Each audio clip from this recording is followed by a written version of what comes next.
Okay, what's in your fridge? It's time to figure out what you're going to make for dinner tonight. We got some help today. Chef Mark Schneider with the TSTC Culinary Arts Department going to make us a casserole today. I love casseroles. This is a King Ranch chicken or a Texas Ranch chicken. It's a favorite in our house, family-wide, Texas-wide. It's a brilliant dish. What's in here already? What I've got started is just some celery, some red and green bell pepper, and some onions. I like to salt, especially when I'm building flavors, but also when I'm using a green vegetable. It's going to keep those vegetables nice and green throughout the cooking process.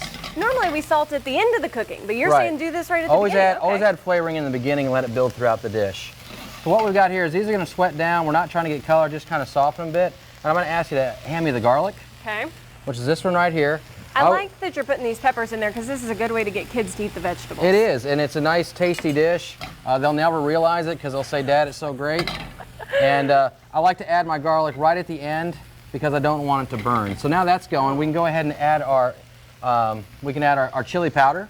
Making sure I'm grabbing the right thing. You are. And this is kind of a cool dish. If you can add it in different stages, as long as it all goes in the same pot, which I like. One pot cooking at the house is very nice to do. And the chili powder, I imagine you can amp it up or amp it down depending on how spicy your family likes it. You can add some cayenne, and go on the heat level you want to. The chili powder is going to add flavor and a lot of color. So let's get in the cream of celery soup, which is your first can there. Okay.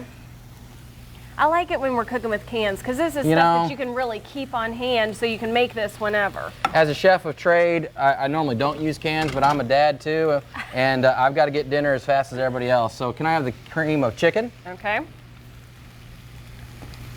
then finally the rotel. Now, do you like cooking with the low, if you're going to use cans, do you like the low sodium soup cans or no? Again, it's about diet, it's about nutrition. If that's what you want to be using, you're going to have enough flavor with all these aromatic vegetables in there to give you flavor.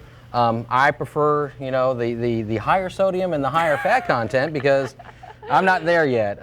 My doctor doesn't like that, but for right now, I'm good with it. Oh, this is starting to look good. Right, and all we're doing is incorporating this all in, get everything mixed up, and the last thing we're going to do is we're just going to get some shredded chicken. And this is pre-cooked chicken. This is pre-cooked chicken out of the frozen department of your local grocery store.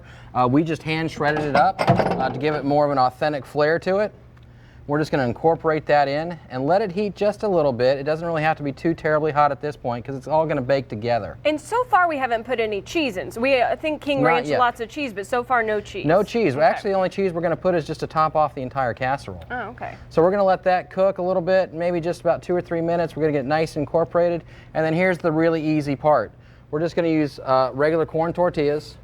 And do we need to fry those first or just put them straight in? No, we're just going to put them straight in. I usually like to do 3 to a layer. And then we're just going to, once this is kind of nice and incorporated. Here, I'll move this over here. We can see it from above. Excellent. And then we're just going to spoon in half this mixture. If you want to be nice and fancy, you can be nice and fancy. If you want to be quick because kids got homework, we can be quick because kids got homework. Or because we're hungry. Or because we're hungry, yeah. See how that looks right now. And then we're just going to put another layer on. And we're going to press as we go to kind of press everything else nice and neat. Get one nice press across the board. We're going to top it with the rest of the King Ranch mixture. And this is a great casserole. It travels well, it reheats well, it freezes well, and that's kind of a nice if you can do cooking once a week and then put things in the freezer, bring them out, bake them. This dish goes into the oven for about 30 to 40 minutes at 350 degrees until the top is nice, hot, cheesy, bubbly. And we're good to go. And then, magic of television here, how about this? How about a little finished product that we can check out here? Tell me again, this is King Ranch casserole. Looks delicious. What sides do you recommend with this? We just put a little black-eyed pea and a little Spanish rice, and again, you can get that, another canned product or another 90-second rice is wonderful. I love it. Chef Mark Schneider with the TSTC Culinary Arts Department. We've got the recipe for today's meal online at momseveryday.com.